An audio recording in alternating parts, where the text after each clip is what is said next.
একটা সাধু দেখো বসে আছে। হ্যাঁ, ওঠ। বাবা বাবা আমি অনেক দূরের থেকে আইছি, শুনছি আপনার আশীর্বাদে সন্তান প্রাপ্তি হয়। সন্তান চাই? বাবা আমার বিবাহের আজ 5 বছর হতে চলেছে, কিন্তু আমি কোনো সন্তান পাইনি।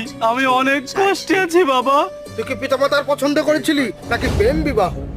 বাবা আমি পীড়িত করে বিয়ে করছিলাম, বাড়ির থেকে আমায় মেনে নেয়নি। বাবা মা তো আমার মুখও দেখতে চায় না। পিতামাতার আশীর্বাদ যেমন লাগে, পিতামাতার অভিশাপও ঠিক তেমনই লাগে। তুমি হয়তো তোমার পিতামাতার মনে আঘাত দিয়েছো। বাবা আমি অনেক ডাক্তার বৈদ্য বাটি খাইছি, কিন্তু সবাই আমার থেকে মুখ ফিরিয়ে নিয়েছে। আমি অনেক আশা নিয়ে আপনার শরণে এসেছি বাবা, আমায় ফিরিয়ে দেবেন না। রিল্যাক্স। তোর ওয়াইফকে ডাক, আমি এই শিকড় তোর ওয়াইফের হাতে তুলে দেবো, তোর মনস্কামনা পূর্ণ হবে। দাও বাবা। না তোমাকে না, তোমার